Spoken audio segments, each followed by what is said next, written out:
Okay, welcome to this webinar, Monday.com webinar Setup for Success. I am Damien Edwards. I'm the commercial manager here at Intraface. We are Monday.com Gold partners with offices in the UK, the US and Hong Kong. And we as a business have transformed the way hundreds of companies operate with a simple mantra. We design simple to use connected systems that allow organizations to operate with more speed, and we provide complete visibility that allows organizations to control their processes and measure performance.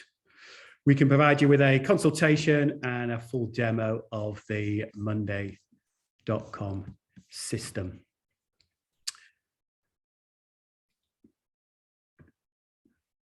Our support packages include a dedicated customer success manager, an account manager, a number of hours for scoping out and setting up of your requirements, and an ongoing support contract where you can raise an unlimited number of questions about how to improve and set up your Monday system.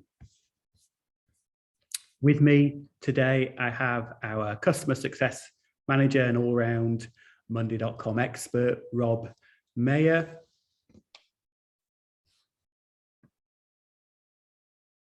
To give you a little bit of background on Monday.com, it is a customizable work operating system where teams create and shape workflows to plan, run and track their processes. It's a cloud-based platform that facilitates a more efficient and intuitive way to manage teams and organizations of all sizes.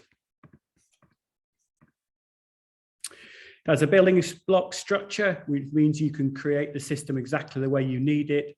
And because your business is always evolving, when you need to make changes, you can do this by adding parts on or remaking existing parts of the system. You do not get this with most of the systems, and this is really where Monday.com is leading the market.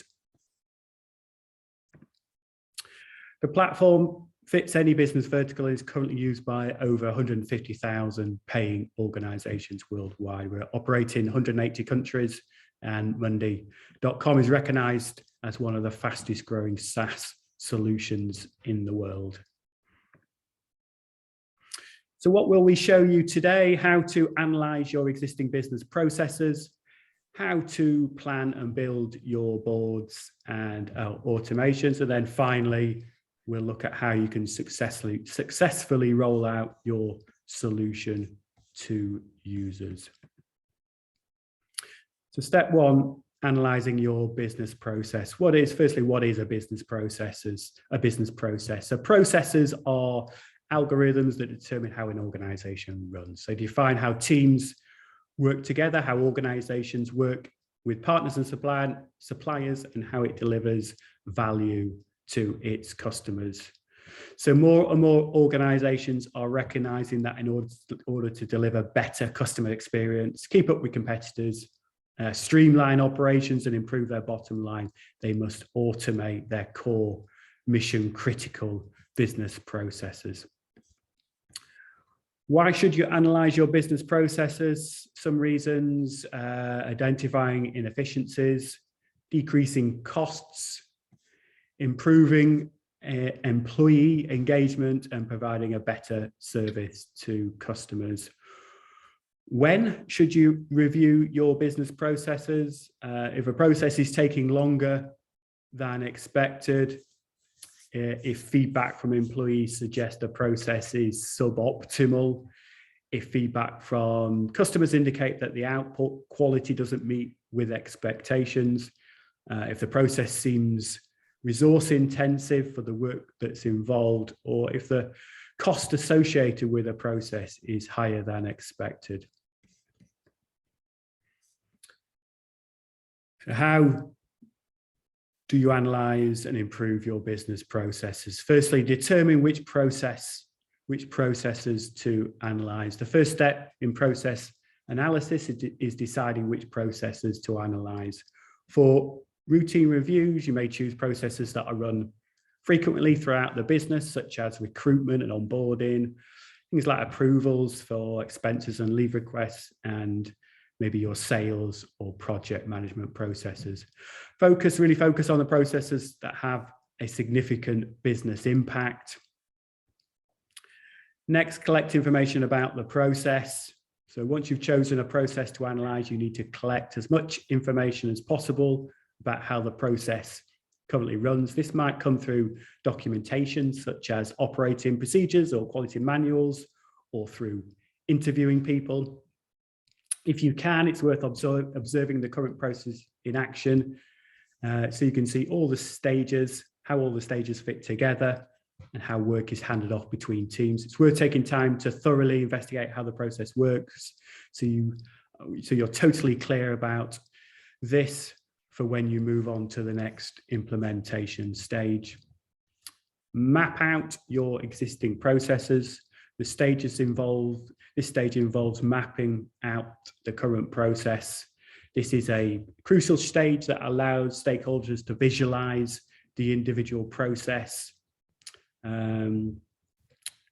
Taking all the information gathered, you'll need to organize it and present it in a logical and structured way. And the best way to do this is to draw it as a business process diagram.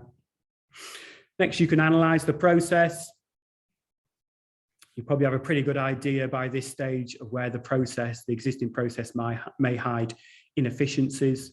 This is your opportunity now to probe the process further using questions such as which steps in the process are most impactful? How can we improve these? Which steps are dependent on others? Does this dependency slow the process? Could it be removed or modified? Are there any unnecessary steps?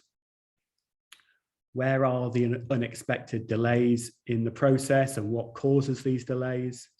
And could any steps be streamlined by additional resources or technology?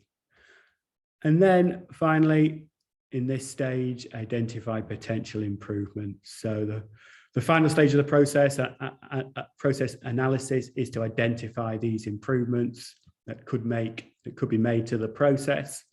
Using everything you've learned through the analysis phase, it's possible to spot areas that could be refined.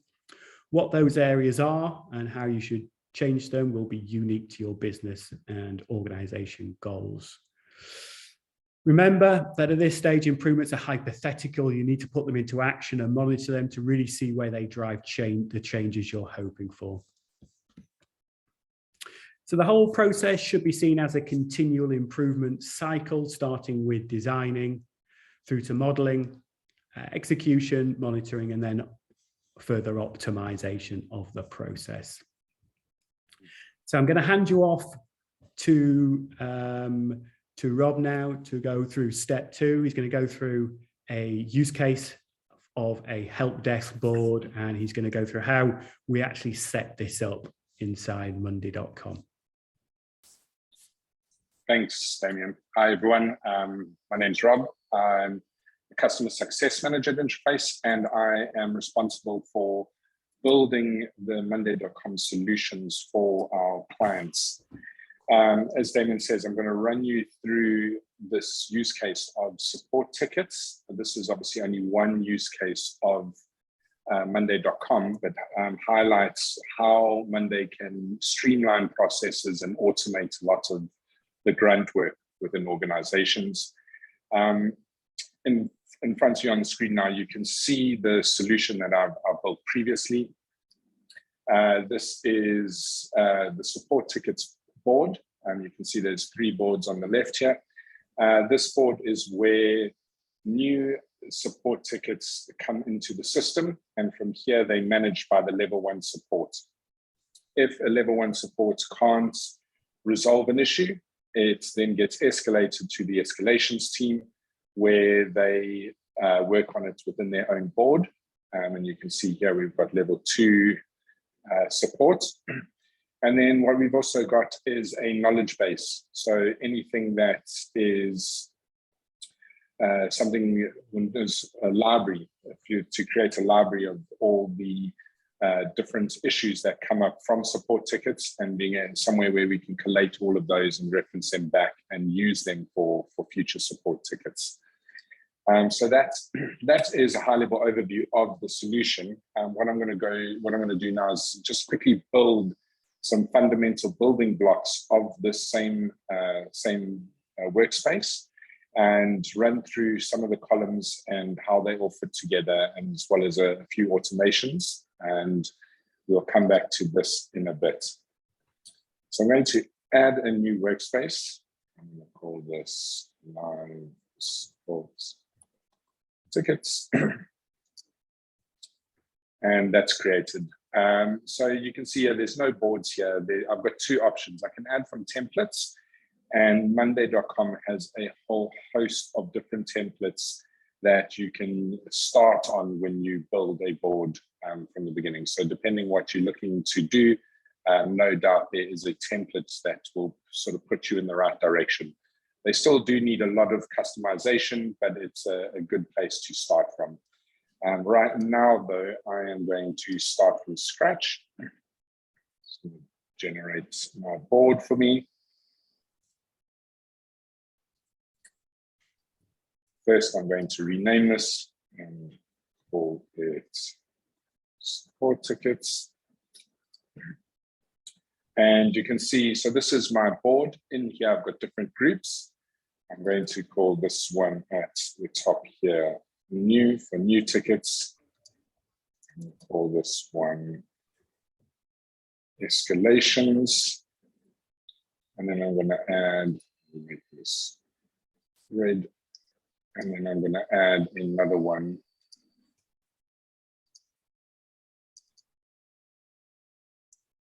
for closed tickets.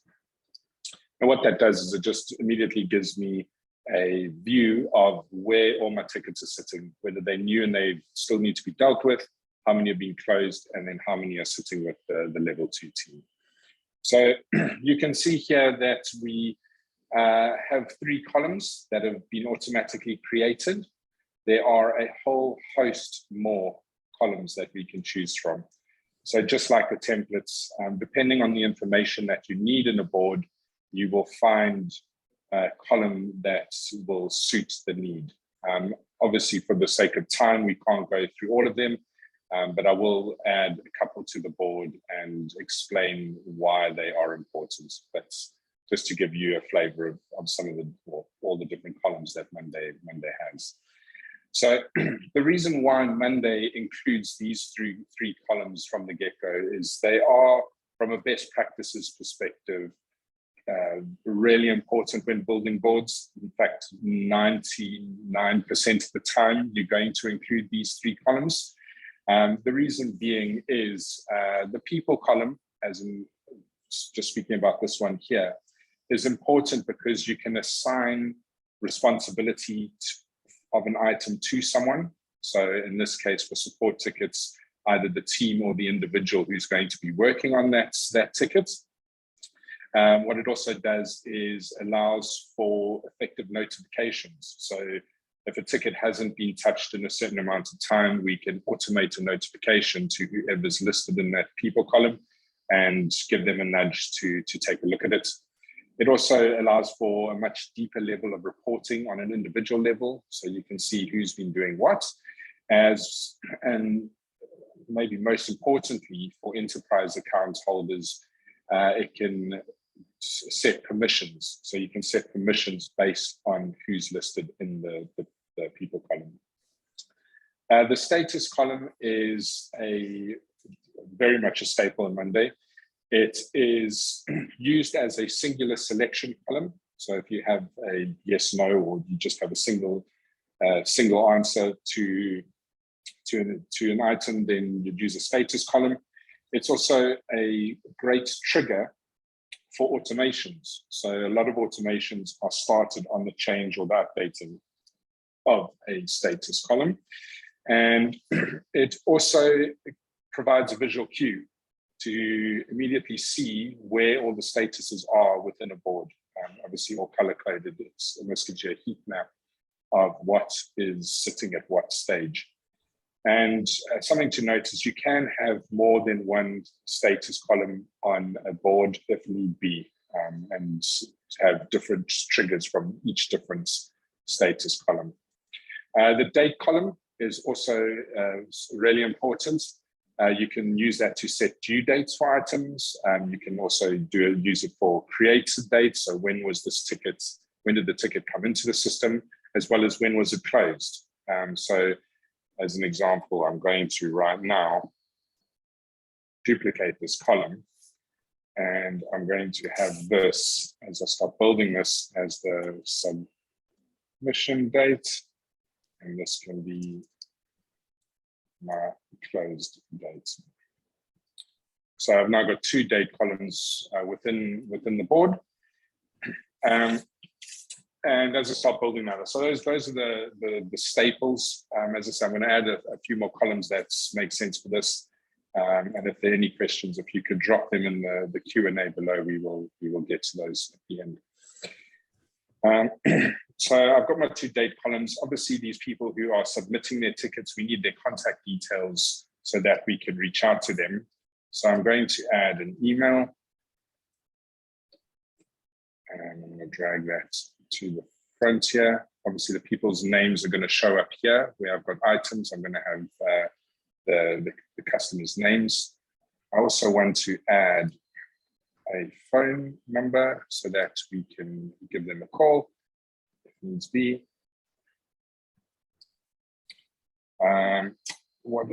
What I'm also going to add is an item ID. So this column automatically generates a unique identifier for each item. And I'm going to use this as my ticket number. So if someone calls in and quotes or provides their ticket number, I can easily search for that and find their tickets within the workspace. What I also need is, I need to allow people to let me know what their issue is. So I'm going to provide a text column. Just call it issue. And then we also want to capture what the resolution is. So I'm going to put that as a drop down. Oops.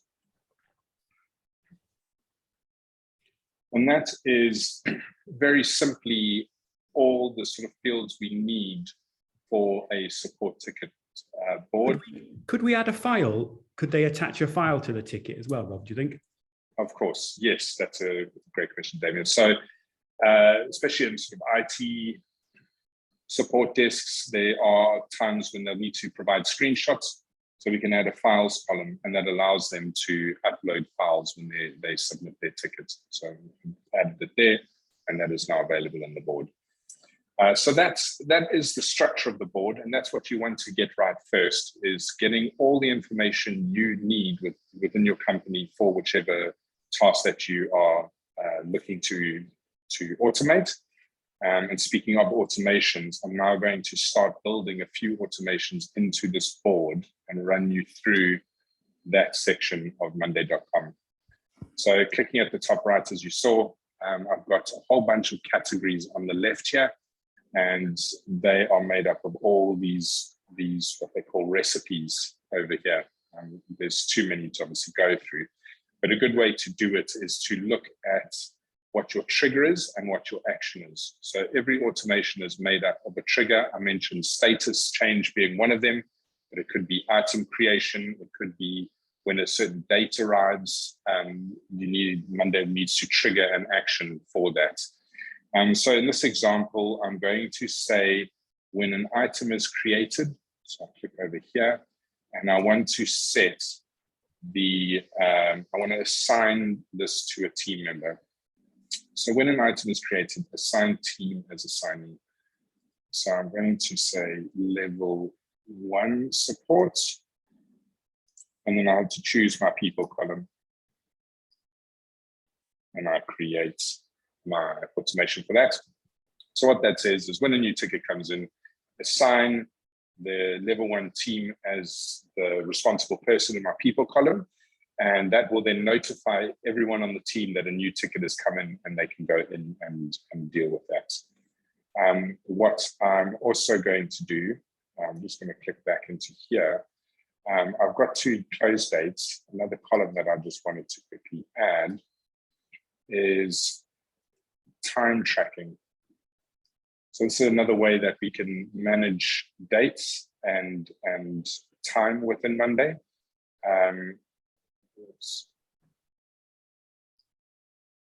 So time tracking, we can click on and off. I'm going to add it here as an automation for, again, when item is created, I wanted to start time tracking so that we can see how long it takes for that ticket to be resolved. In this instance, I'm going to use a custom automation as an example. So if there's no recipe within these boards that you find that meet your needs, you can click on custom here and create your own automation. So in this instance, I'm going to say when item is created, switch for time tracking, I'm going to start time tracking on my time tracking column. As simple as that. Now I need to stop time tracking as well. So I need a new automation. When status changes to something, I'm going to stop time tracking. So when my status changes to done, I want to stop time tracking.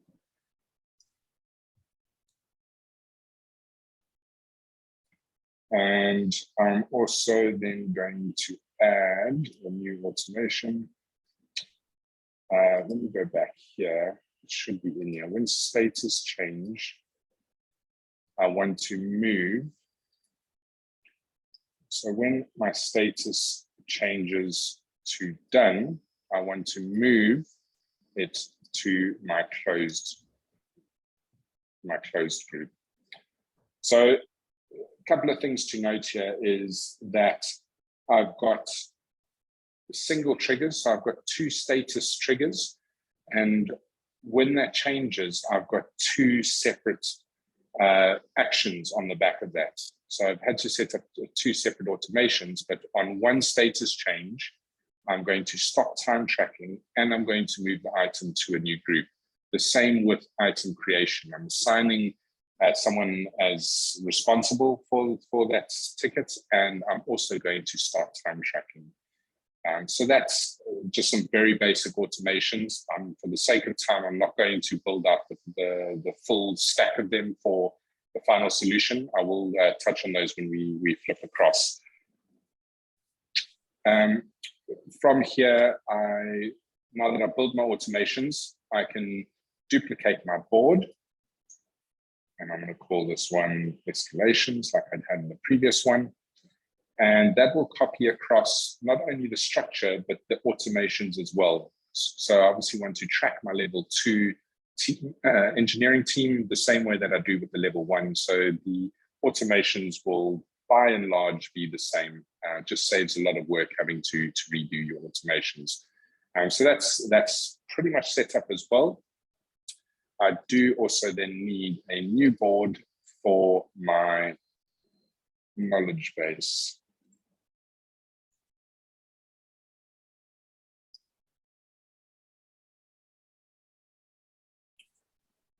Create itself.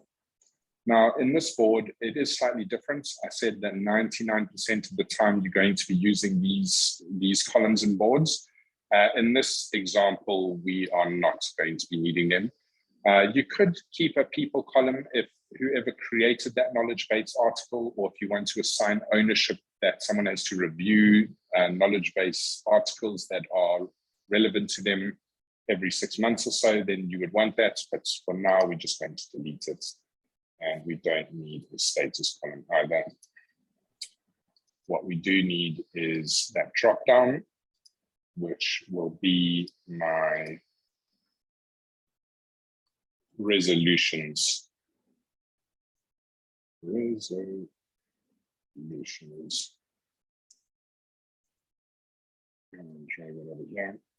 that is the structure of the knowledge base board. So what I'm going to do now is that's very quickly, very briefly setting up Monday boards. I'm going to show you the full workflow now of what it would look like with all the automations in place and the full structure having been created. You'll see I've got some data in here. All these people are completely fictitious. I've obviously just made them up on the fly. But you can see there are a couple of additional columns that I've included in here, which I'll run you through in terms of the workflow. So how people enter into the system and how they submit tickets is via a form, which is a view. There's a whole bunch of different views that you can add at the top of your boards, which you can see here. Again, I'm not going to go into all of them, but if you have a Monday account, it's worth taking a look at those. Just different ways that you can view the data within the boards themselves. So this is the basic form that people can fill in. They will come through and land in the board itself under new. And we can see that a team has already been added. We've got all their contact details. So I, as a level 1 support rep, has been notified. I come into this board and I can pick up, let's say, Neil Stevenson.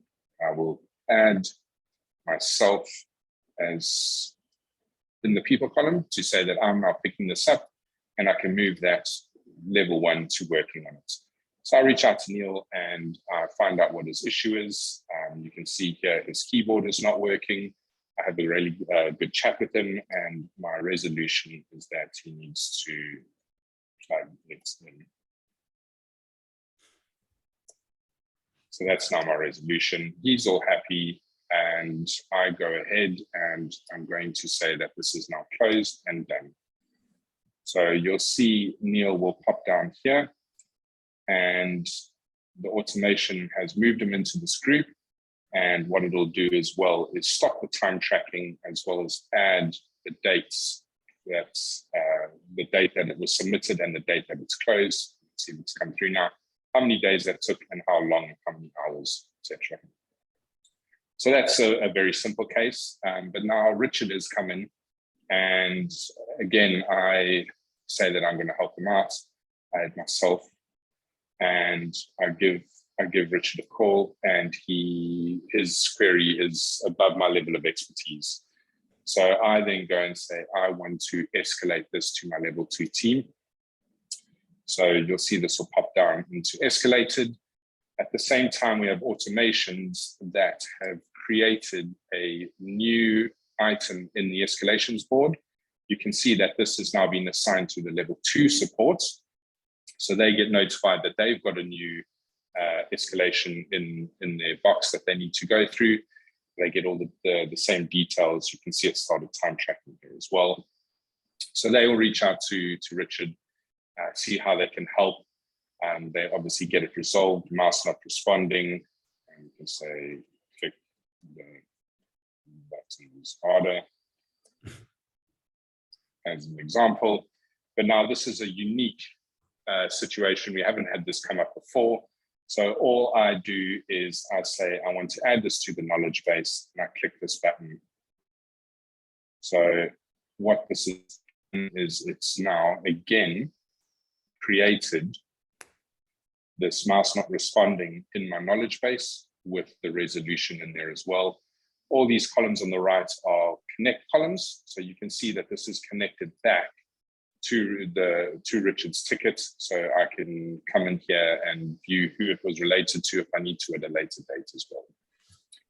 So that's all sorted. Richard is good. I click done. We'll move down to my resolved group. And I've got an automation that will say that I, as the responsible person who initially escalated it, will get a notification. I can then say from my side, okay, I'm happy that it's been done by level 3 and close that off, and it moves down into closed. So that's based the sort of workflow and all the automations and how we can notify different team members, collaborate across different departments, and all of that good stuff. What we've also got is a dashboard, which gives you real-time KPIs of how each of the different teams, the level 1 and level 2, are doing. And we just build this by simply adding widgets. So again, there's a whole bunch of different widgets that we can use to build out these dashboards and instantly gather information that we need to make sort of business decisions a lot more quickly than if we didn't have access to this data. So that is that. If there are any questions, as I said, if you could add them to Q&A, I'm more than happy to answer them at the end. I will hand over back to Damien. Thank you very much.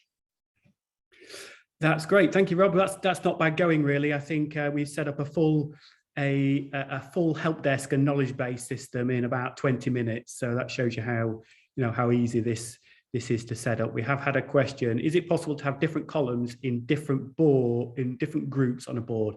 So it's not. The columns follow through each of the groups. So if you want different columns in different groups, you need different boards, or you can save different views on each view across the top.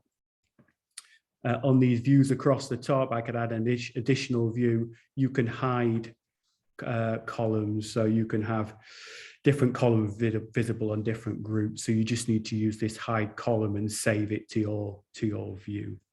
But it's not possible to have different columns in different groups on the same view.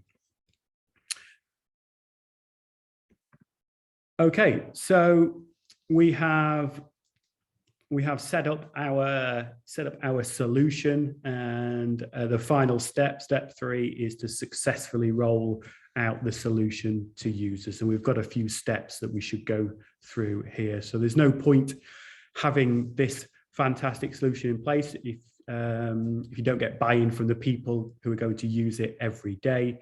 For software solutions to be effective within an organization, it needs to be used regularly and as intended. And there's a few steps that we can go to make this process run smoothly. So firstly, communicate the upcoming changes to all affected people. The new software should not come as a surprise to any employee. They should understand why the new software is being introduced and what the benefits will be. Give roles to people using the system. It's a good idea to get senior members of the team to give feedback on as the software is developed and rolled out, so they feel they have played a part in launching the new software. They in turn can influence the rest of the team and help drive adoption throughout the rest of the organization. You should also give roles and responsibilities to team members to help them get them to help other employees use the system. These could be things like being the go-to on the team for any questions, or asking them to send a monthly report on team usage. Phase your rollout. So firstly, do not overwhelm the team by rolling out multiple solutions at once. Having a new CRM and HR system, project management tools all at once can be daunting for employees. So limiting these releases and doing each section in a separate phase allows people to come on the journey, allows them to get used to the system before the next phase is introduced. Secondly, on this, roll out by introducing to a limited number of people in a testing phase. There may be bugs, which even though they might be easily fixable, these could give people a negative impression of the solution. By limiting a release to a small number of people and explaining that they're helping to test the system, you reduce the risk and get resolutions to the bugs before starting and rolling out to the wider team. Provide effective training. If people don't know how to use the system, they won't use it. By providing specific and applicable training to everyone, you can help onboard them more smoothly. You want to set everybody up for success by showing them how to do things they need on a daily basis. Highlighting how this saves time from their previous process is a good way to ensure they use it from the get-go. Also, by having senior members of the team on the training, you hope to get them to answer questions, to be champions for what they have helped to create. Set milestones and deadlines. You should set goals that you would like to achieve with the management team who are implementing the software. This could be things like the number of active users on a daily or weekly basis, the number of people interacting with the platform, or the number of events that happen within a certain time period. And so having clearly defined milestones ensures that you are measuring success and know when to course correct if necessary. And then finally, review and improve. By tracking the rollout, you've been able to see what is working and where there might be a need for a few tweaks, whether this is user training or software configuration based. It's important to know so that you can make changes as the software matures within the organization. So that's it. We have shown you how to analyze your business process, how to plan your project and build the boards and automations within Monday, and a bit about how you can roll out that solution to users. So we're happy to open up to questions. If you want to post any questions you have in the chat window, we have had a couple of questions in previously. Can templates be edited? So yeah, I think Rob showed at the beginning that you can build a board from scratch, or you can use a template, and templates certainly can be edited. They can be used as a fully finished product, or you can edit them and change them to get the system the way you want. So sometimes they're a good solution, a good starting point that you can edit. And we want to update a status based on the value of a number field. Is this possible to update the status? So we looked at some boards that has status fields on it, and you're asking if you can update it based on the value of another field. So it is possible to use a business process to change the status based on some other, changes to other fields. I don't think it's possible to do it based on the value of a number field without using a plugin. So there are some plugins that do that, or if you contacted a partner, they could create that process for you. So I think if you wanted to do, say, the status based on a number being within a range or something like that, then that might require a custom process. But yeah, I think that would be possible to develop. So I don't think we have any more questions coming through. So just remains for me to say thank you for your time, for joining us today. I hope you found it useful. To show our appreciation, we're offering a 1-hour free consultation with a customer success manager. You can use this for setup or for training. It's completely free without obligation. Just follow that link there and register for your free session. Our contact details are on there too. Contact us if you are evaluating Monday.com and require a demo, or if you're an existing customer, would like some help setting up and getting the maximum possible out of the system. Thank you for your time. Bye for now. Thanks, everyone. Bye.